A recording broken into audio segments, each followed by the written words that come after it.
A Cobb é a casa genética de frango de corte mais antiga do mundo. Estamos sempre aliados à inovação e com nossos especialistas criamos este podcast para tratar de temas da cadeia avícola. Está começando o Cobbcast, o podcast da cadeia avícola. Olá, amigos, como estão? Está começando aqui mais um Cobbcast, o podcast da cadeia avícola. Sejam todos bem-vindos. Meu nome é Éder Barbon, tenho 33 anos de experiência na indústria avícola, passando aí pelas áreas de produção, de processamento de aves, em empresas nacionais e multinacionais. Há 6 anos estou como especialista de processo de abate e qualidade para o Brasil e América Latina na Cobb Vantres, suportando tecnicamente os clientes Cobb em plantas de abate, cujo principal objetivo é a redução de perdas, melhorias nos rendimentos e qualidade.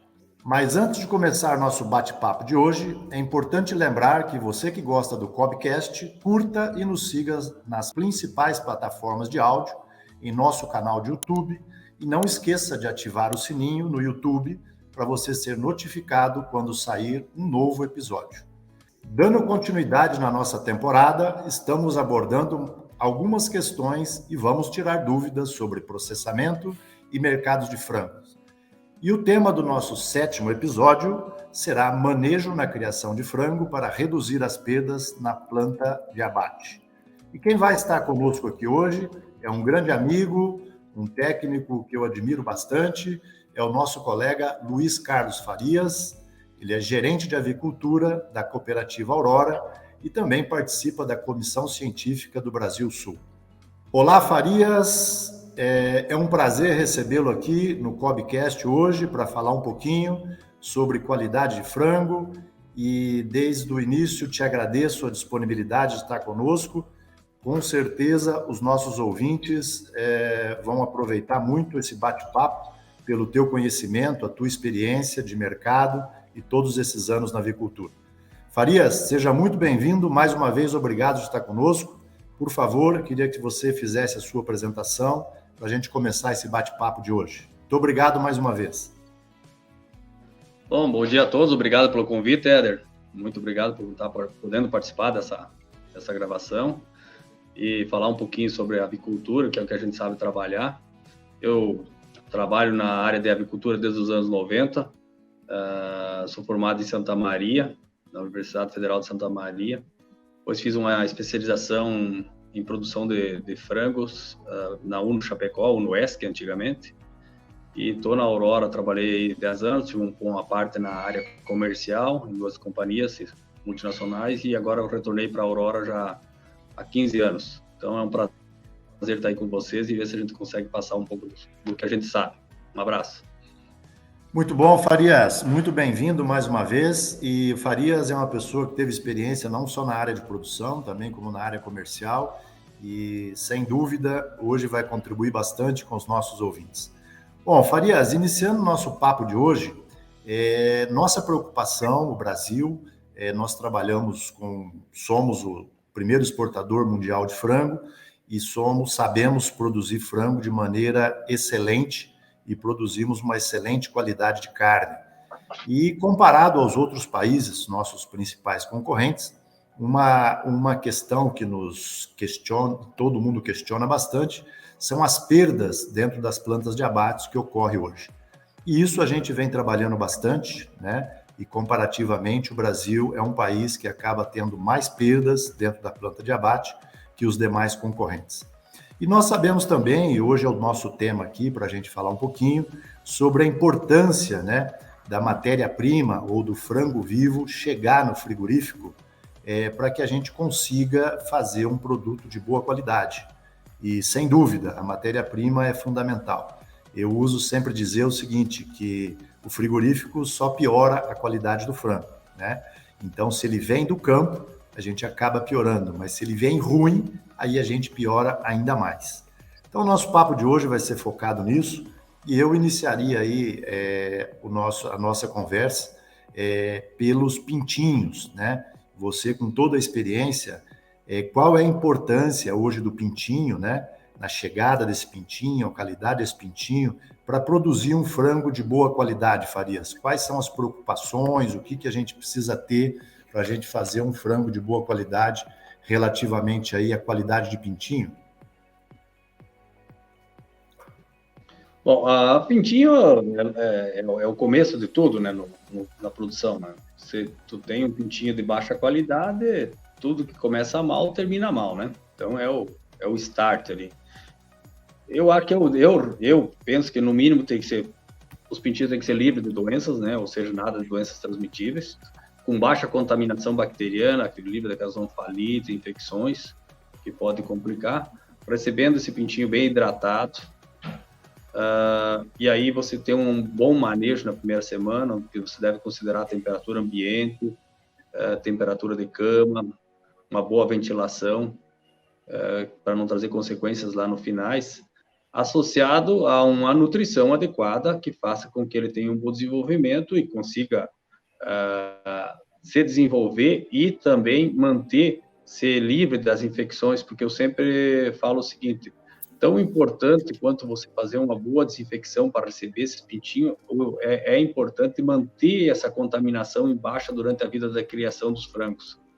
As bactérias dobram de geração a cada 10 minutos. Não adianta você ter um aviário com baixa contaminação e depois você dar condições para essas bactérias se multiplicar para um animal que vem sendo selecionado para ganhar peso, consequentemente ele cada vez tem uma resistência, uma imunidade um pouco pior.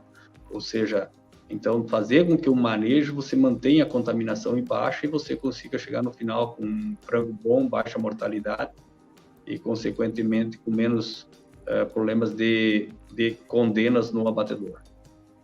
Farias, muito bom. E quanto à qualidade do pintinho, né, o que a gente observa, às vezes no frigorífico, um descarte até alto por caquexia, por ascite, por magreza. Dentro do seu conceito da qualidade do pintinho, quanto isso impacta, ou o que nós deveríamos estar fazendo lá no início da criação para que esse frango não chegue nessa diferença na planta de abate e automaticamente seja descartado? Uma das coisas que tu tem que começar é com um bom manejo lá nas granjas de matrizes, né? Ou seja, você ter uma contaminação menor daqueles ovos que chegam no incubatório, que consequentemente vai te trazer um pintinho de melhor qualidade, com menos onfalite e onfalofebite, né? Então, isso ajuda e faz diferença. Sabe que os nossos aviários, a gente tem muita bactéria, né? E essas bactérias dobram de geração a cada 10 minutos. Então, tão importante quanto fazer uma boa desinfecção para receber os pintinhos é conseguir manter essas bactérias em baixa durante a criação, e isso vai muito para uma atividade de água, ou seja, a bactéria se dobra de geração tendo condições, temperatura, alimento e a presença dela e atividade de água, que leva a um desafio. Esse frango hoje que vem sendo selecionado para ganhar peso, conversão cada vez melhor, a imunidade, como eu já falei, ela vem cada vez deteriorando uma parte, não existe uma ciência perfeita, né?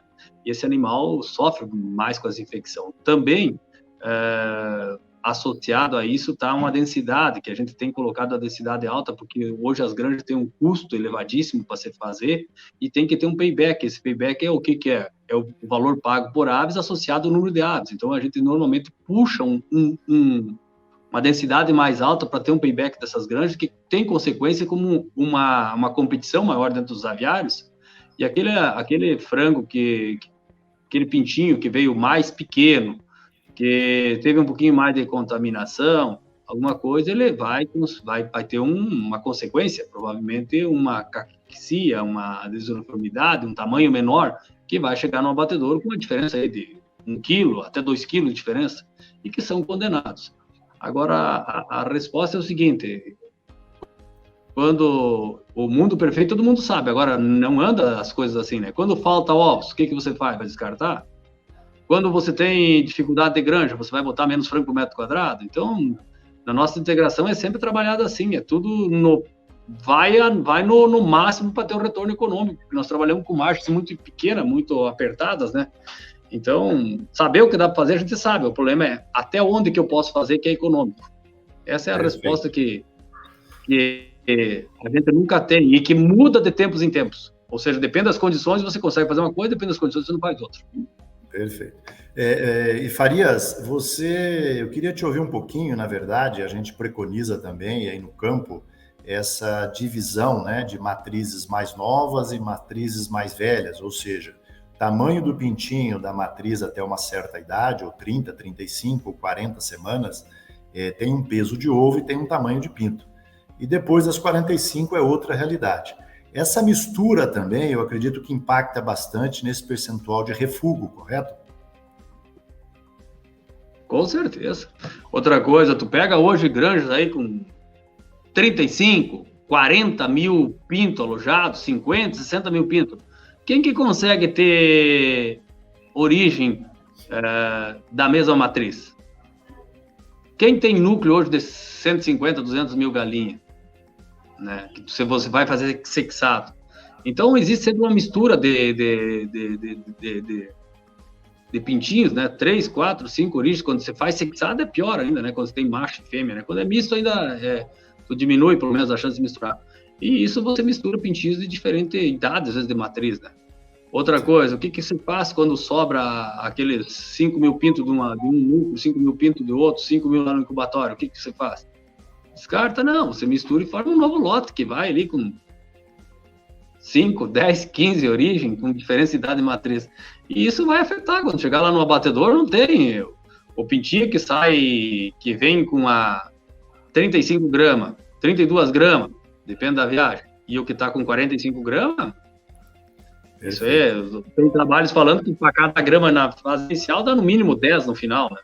Então vai dar uma diferença lá de 150, 200, mas não é isso, é que no aviário tende a piorar isso, né? Por causa da competição, né? Por causa dos desafios sanitários, por causa das doenças, né? Muito bom. Então, na verdade, o que a gente está falando aqui para os nossos ouvintes, né, Faria, isso é importante, e a gente tem pessoas ouvindo aí do Brasil todo e manda mensagens, então isso fica muito claro, e o Farias está sendo muito claro quanto a isso. Um manejo ideal realmente seria dividir esses lotes, né, se possível, entre matrizes mais velhas e matrizes mais novas para compor esses lotes de frango, e realmente isso nos daria uma melhor uniformidade e um melhor desempenho e a tendência de ter menos pintinho refúgio ou chegar menos caquético na planta de abate, correto? Então isso seria o mundo ideal e é o que a gente preconiza, certo, Farias? Um outro ponto que eu queria levantar contigo, e você já falou um pouquinho, é essa preocupação dos pintinhos e o envolvimento do integrado, ou seja, o trabalho do integrado, do granjeiro. Como é que a gente pode preconizar isso? Ou quais são os principais cuidados que ele deveria estar lá na granja, olhando, checando temperatura?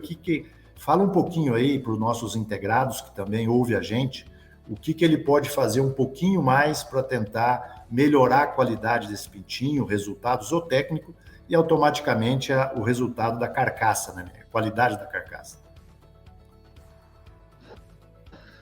Com certeza, o controle da temperatura em todas as fases, seja iniciando com a temperatura mais alta, chegando a uma temperatura mais baixa, ainda é a principal coisa, associada a uma ventilação. Hoje, com essas densidades mais altas dos aviários nossos climatizados, os níveis de gás se elevam muito rapidamente, principalmente o CO2, né? A segunda coisa que eu acho mais importante, o controle de temperatura e ventilação, né? A segunda coisa mais importante, cama seca. Frango não aceita dormir em cama úmida, ou seja, não é a umidade que mata, é as bactérias que estão ali que vão se desenvolver mais infecção, mais problemas entéricos. E uma água e ração de boa qualidade. Parece simples, né, a gente falando, mas isso aí envolve uma série de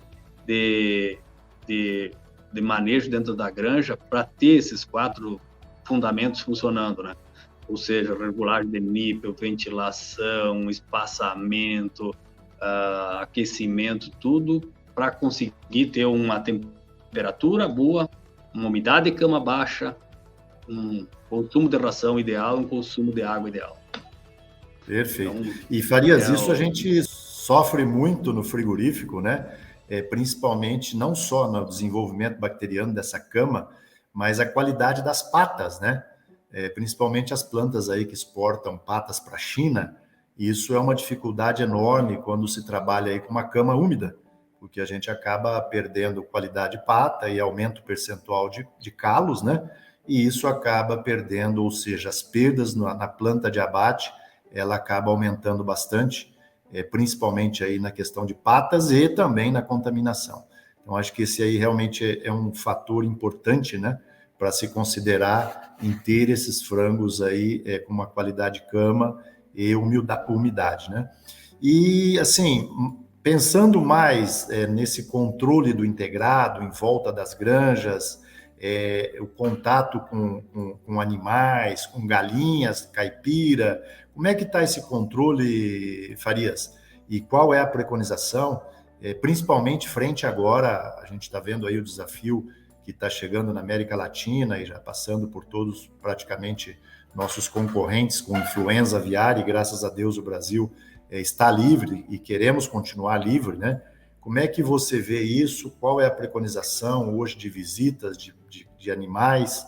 Fala um pouquinho para a gente dessa segurança aí, essa nossa preocupação enorme com a influenza aviária hoje, né? Bom, quem cria vaca tem chance de ter doença de vaca, quem cria galinha tem chance de ter doença de galinha, então o risco existe, né?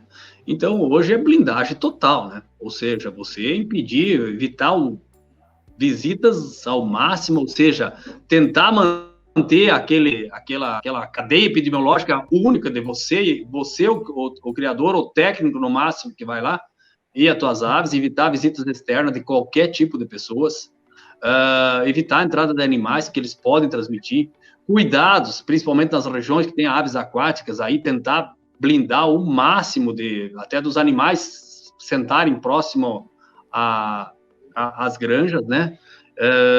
Então, tem que pensar na biossegurança acima de tudo. A área é muito séria, estamos todos nós muito preocupados, porque já tivemos casos de influenza aviária na América do Sul, mas nunca em tantos países ao mesmo tempo, ou seja, e nós temos muito frango, nós temos muita galinha, nós somos hoje o segundo maior produtor de frango do mundo, então o negócio é sério, cuidar, evitar de visitas, não deixar ninguém entrar nos aviários, trocar os calçados, se for fazer uma visita externa, fazer um vazio, deixa alguém responsável e você não vai na granja. Tudo isso que leva ao quê? A ter a chance de você estar em contato com alguém ou alguma outra ave em uma outra região e trazer para a tua casa. Então, pense que você pode ser a pessoa que pode transmitir. A mesma coisa são materiais, né? Pedir coisas emprestadas de outras granjas, não é o momento. Você evita a entrada de qualquer coisa estranha dentro, em contato com as aves. Ajudando você e está ajudando o Brasil, porque se tiver um problema de doença de influenza aviária, todo mundo vai pagar a conta. Uns mais, uns menos, uns mais rapidamente, outros um pouco mais demorado, mas todo mundo vai pagar uma parcela dessa conta aí e que não vai ser barata. Então, cuidado redobrado. Perfeito. Muito bom. É isso que a gente está trabalhando, né, Farias? Toda a indústria unida, a BPA unida, as associações e nós técnicos estamos trabalhando firme para que isso não ocorra e que a gente não venha a ter o problema. Então, evitar, nesse momento, é o principal fator, né? E realmente temos que estar junto nessa luta aí. Farias, um ponto importante que nós temos comparado aí também com o mundo, né? O nosso percentual hoje de condenações por contaminações, ele é mais alto do que todos os lugares produtores de frango. E isso a gente tem trabalhado bastante junto ao Ministério da Agricultura, que tem nos apoiado, a indústria, mas também nós temos um trabalho aí que a gente vem batalhando, e eu queria te ouvir, na questão do jejum pré-abate, que é importantíssimo a ave chegar no frigorífico com o jejum ideal, né, para a gente tentar reduzir essa contaminação lá no frigorífico. O jejum é um ponto principal da preparação para o abate desses animais. Aí, então, o problema nosso do jejum alimentar é que ele não é uma coisa que pode ser fixa, né? Tu carregar um lote de macho, um lote de fêmea, tu não pode fazer o mesmo jejum. Carregar um lote que vai abater à noite e um que vai abater durante o dia, o jejum tem que ser um pouquinho mais diferente. O aviário que está a 30 km do frigorífico é um jejum, o aviário que está a 100, 150 km do frigorífico é outro. Então, essa dinâmica que é difícil. O jejum de um lote no verão não pode ser 100% igual ao jejum de um lote no inverno ou na época fria do ano, né? E tu sabe que tem variações. Essa é a grande dificuldade de você fazer. Então, nada mais é do que você criar o teu padrão de jejum e, consequentemente, ir adaptando conforme vai vindo as dificuldades, associado aos níveis de contaminação que está dando dentro do abatedor. Claro que e uma conscientização do produtor, porque quando ele faça o jejum, realmente ele faça aquele período e as aves tomem a água, né, para limpar o tecido gastrointestinal. Agora, um pouquinho de ração existe, se você passar o jejum, se você fizer excesso de jejum, também vai ter contaminação por fezes liquefeitas, excesso de bile. Então, existe um ponto de equilíbrio. E esse ponto, se for a mais ou a menos, ele pode prejudicar. Então, Perfeito. é uma dificuldade, é uma ciência quase a parte do jejum, não é um negócio tão simples, porque falar em fazer jejum parece que todo mundo é um negócio banal, mas não é, existe uma diferença muito grande, épocas do ano, entre os tipos de animais, a distância dos frigoríficos, e que existe um ponto ideal. E que tu não vai ter 100% das aves, 100%. Imagina esses aviários nossos grandes aí, com 40, 50 mil frangos dentro, como é que você faz? Faz pela média, né? Sim, isso é muito legal e eu gostaria de dar um foco até no que você está falando, Farias, porque no passado, e nós somos aí da avicultura dos anos 90, né? Nós tínhamos os galpões pequenos, né? Não era galpão de 12 mil frangos, de 15 mil frangos, onde entrava lá uma turma de carregamento e carregava 2 cargas, 3 cargas, 4 cargas e limpava o aviário. E hoje o que a gente vê são aviários de 30, 40, 50 mil frangos. Isso tem mudado bastante. E quando, infelizmente, nós temos aí os comedouros, né, que quando você retira ainda são linhas completas, né, quando você levanta no aviário inteiro, e isso acaba impactando desde a primeira carga que você fez até a última carga. Então, o que a gente tem visto é uma variação muito grande de jejum dentro do próprio aviário, né? Então, o que a gente tem feito e a gente tem orientado, e vocês também estão na linha, é o número de equipes de apanha dentro de cada aviário. Porque nós entendemos que quanto mais rápido se carrega o galpão, se limpa o galpão, melhor vai ser a qualidade do jejum pelo tempo, né? Senão, entre o primeiro caminhão até o último caminhão, nós estamos vendo aí que se leva até 6, 7, 8 horas, né? Então, isso impacta diretamente. Como é que vocês têm feito isso nos galpões grandes? Só para a gente entender um pouquinho, até para o ouvinte se basear nisso, para ter um reforço nessa teoria aí, Farias, por favor. Isso aí de colocar mais equipe por galpão é o que todo mundo tá tentando fazer, né? O problema é que tem um limite também, né, Éder? Assim, ó, não adianta eu botar 5 equipes e carregar 20 mil frangos, carregando 20 mil frangos por hora, se o abatedor só bate 10. Tem que estar sincronizado entre a quantidade que eu carrego e a quantidade que o abatedor abate. O abatedor está rodando 10 mil por hora, um aviário de 60 mil frangos vai levar 6 horas para bater. E não adianta tu carregar 20 mil por hora, porque vai ficar lá no abatedor, que é pior. Então, essa é a dificuldade, né? Ou seja, nós fomos aumentando os aviários, mas as coisas não aumentam proporcional. Os aviários de matriz não aumentam proporcional, os caminhões de pintinho não aumentam proporcional, a velocidade de abate não aumenta proporcional, a não ser que você tenha 2 linhas de abate, aí começa a ter algumas condições. Mas você está entendendo que existe uma sincronização, né? Que é difícil você pegar e carregar 20 mil frangos, botar 5 equipes carregando ao mesmo tempo, se você só consegue abater 10. Os frangos vão ficar no pátio esperando, que é pior. Então tem um limite, né? Então o que é? É botar aí 12 mil, 3 equipes e o resto é rezar para que as máquinas funcionem bem lá dentro e que não dê tanta contaminação. Não tem, ela tem um limite das coisas. Mas a ideia é essa, é aumentar o número de equipes, né? E que a velocidade de abate seja mantida para bater todo o lote, né? Porque com as reduções de velocidade... Perfeito. Não, maravilha. Farias, outro ponto importante, que nós falamos aí do primeira causa de condenas no Brasil ainda, que são as contaminações. A segunda causa são os problemas de pele. E aí eu queria entrar, que você é especialista nisso, inclusive em nutrição e manejo, e eu fiquei um pouco preocupado quando você falou no início de número de frangos por metro quadrado, que a gente acaba, o primeiro impacto de pele acaba sendo o número de aves por metro quadrado. Comenta um pouquinho para nós aí, vamos tentar orientar os nossos ouvintes e sobre problemas de pele. Que devemos fazer, como devemos fazer, porque realmente esse já foi um problema pequeno no passado, né? Mas hoje, praticamente no Brasil, não é só no Brasil, na América Latina também, eu tenho visitado plantas aí, principalmente na Colômbia, tá? Onde a qualidade de pele é muito ruim. Então, qual que é a sua sugestão, qual que é a sua análise sobre problema de pele? Problema de pele, o principal fator é a densidade, né? Ou seja, tentar diminuir a competição dos animais. E além da densidade, é lógico, você tem um bom manejo de ambiência, para que evite aquela competição de todos os frangos. Por exemplo, passa um calor o dia inteiro, quando chega ali pelas 7, 8 horas da tarde, vão todos querer comer ao mesmo tempo. Existe uma disputa no comedor. Afinal, a gente trabalha aí um prato para 40, 50 aves. Coisa, e peso alto. São duas coisas que não fecham, né? O animal, depois de uma certa altura, é só entrar num aviário aí, eles passam o maior tempo agachados do que em pé. Então, facilita do outro subir em cima. Não deixar faltar água, não deixar faltar ração.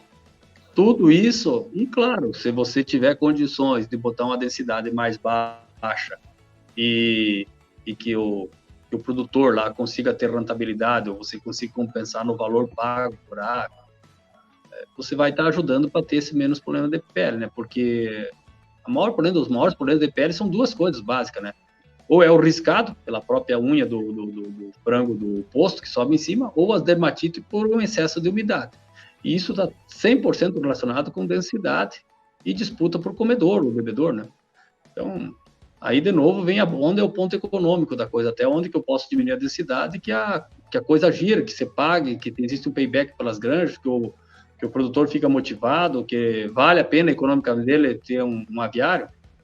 Daí depende de cada realidade, não existe uma fórmula para todas as empresas. Cada um tem que saber até onde que ele pode ir. Perfeito. E sobre, eu não queria muito tocar nesse tema, mas a qualidade de pele aí é muito boa, sobre o tema a questão de disponibilidade de mineral, de vitamina, de aminoácidos. Comenta um pouquinho aí sobre isso, que eu acho que é importante para o ouvinte ouvir também. Não tenha dúvida, né? Trabalhar com os níveis adequados de metionina, que é o principal responsável pela formação do empenamento, né? Zinco, selênios, minerais orgânicos, toda a parte nutricional tem que estar bem adequada para ter uma composição de pele e de pena, né? De empenamento, né? Que vai fazer a diferença de você ter uma pele mais íntegra lá no final ou não. Então, tem o lado do manejo, tem o lado da nutrição e tem o lado da sanidade também, né? Infecções, que você tem problema aí, sei lá, tem regiões ainda que tem problema de poxvírus, desafios de maré, que você vai ter peles piores, né? Então consequentemente, não é só o manejo no campo, o queimar por causa do manejo, por causa talvez as pessoas estão escutando a questão de produtores que cuidam os frangos, né? Mas tem a nutrição, tem a parte de sanidade, né? E a própria genética, vocês são os detentores da genética, vocês sabem, animais que crescem hoje muito rápido, uma das dificuldades é manter um bom empenamento, né? Porque ele direciona toda a produção de aminoácidos para produzir a quitina e miosina, ou seja, carne, peito, e às vezes ele esquece um pouquinho das penas, né? Que consequentemente vai ter esses problemas de frango riscado. Então é um conjunto dos 4 grandes pilares, né? Genética, nutrição, sanidade e manejo. Perfeito, muito bom, Farias. Eu acho que os ouvintes estão entendendo que hoje é um desafio enorme a qualidade de pele, não só aqui, como América Latina e no mundo, e isso é fundamental. E você lembrou muito bem, as genéticas que têm empenamento precoce ou mais cedo acaba protegendo melhor a ave e, consequentemente, tendo uma melhor proteção da pele, né? Isso é muito importante também, o que a gente está assistindo aí e observando. E um ponto importante até para complementar, a gente que visita a América Latina, Colômbia, por exemplo, eles continuam fazendo a restrição alimentar, né? Em virtude da altura e de problemas de ascite, eles acabam fazendo restrição alimentar. Então a gente observa que a qualidade da pele, o percentual de arranhado e riscado é extremamente maior do que o nosso aqui no Brasil. Então, exatamente o que você está falando aí, sobre a proteção, sobre essa falta de alimento, de água. Então, eu quis dar um enfoque bem forte nisso, porque é segunda causa de condenações, e isso realmente vai ser uma coisa que nós temos que cuidar dentro da planta, porque o animal chegou, não tem o que fazer, né? Se a pele está boa, legal, se está ruim, acaba se perdendo durante o processo aí, ou até levando às condenações mais altas. Muito bom, Farias. Eu queria tocar um outro assunto contigo aí, que é agora mais geral. Como é que você está vendo aí as aerossaculites? Eu sei que é um assunto mais polêmico, mas eu queria ouvir sua opinião aí. Como é que isso está se passando? Está mais tranquilo? Os desafios? Eu acho que a gente está até passando bem, né? Estamos passando bem, mas já tivemos uma conta pesada aí. Isso aqui é um problema que se espalhou por todo o Brasil. O vírus de bronquite surgiu umas variantes novas, diferentes. Quem estava acostumado com aquela bronquite clássica, que tinha um problema mais a nível respiratório, com os vetores traqueais extremamente fortes, né? Uma morbidade muito rápida. Tu chegava num aviário, hoje não tinha nada, amanhã estava todo o lote contaminado, a gente teve que reaprender. Esse vírus é diferente, ele começa com problemas no início, vai até os últimos dias, ele não dá aqueles estertores traqueais tão fortes, e provavelmente deve ter a abertura para outras contaminações, infecções secundárias muito forte, porque tem muitos casos que a gente está usando até um termo que eu nunca ouvi falar em bronquite, que é uma bronquite silenciosa, porque bronquite, todo veterinário que trabalhou no passado já sabia antes de chegar no aviário que era bronquite, porque tu escutava fora dos aviários os estertores traqueais, e essa de hoje é diferente. Com bastante problemas de condenações a nível de abatedor, né? E um negócio mais crônico, né? Que fica praticamente... começa muito cedo na vida do frango e vai até o último dia do abate. As vacinas que estão aí, estamos fazendo associações e baixando as contaminações, melhorando as biossegurança e também as desinfecções, por uma tentativa de controlar o problema e reduzir. Está melhorando, mas não está 100% eliminado. Tem muita empresa e muitas unidades que ainda o desafio está alto. Perfeito, muito bom, muito bom. E Farias, assim, chegando aí ao final da nossa conversa, infelizmente, porque falar contigo é só muito aprendizado, né? Isso com certeza vai ser legal para o pessoal que está assistindo aí o Cobcast. Vem aí esse ano, né? Mais um evento, um evento do Brasil Sul. E como é que vai ser? Qual a expectativa? No último evento foi assim extremamente participativo, e a gente já entende que esse é o primeiro evento do Brasil aí técnico, né? Realmente técnico. Fala um pouquinho para a gente aí. O evento vai acontecer agora de 4 a 6 de abril, né? O programa está praticamente finalizado, já devemos estar lançando nos próximos dias aí a grade. A gente procura buscar pessoas e a recomendação que venha de um ponto de vista isento, ou seja, técnico, para quê? Para trazer informações, para melhorar a nossa produtividade a nível do campo e, consequentemente, nós ser mais competitivo nesse mundo tão globalizado, ou seja, a gente tem que ter as competições entre nós aqui, mas acima de tudo está o Brasil, ou seja, existir um crescimento da avicultura vai trazer uma melhoria para a população de um ponto de vista econômico e, consequentemente, social, ou seja, melhoria de vida para o cidadão brasileiro.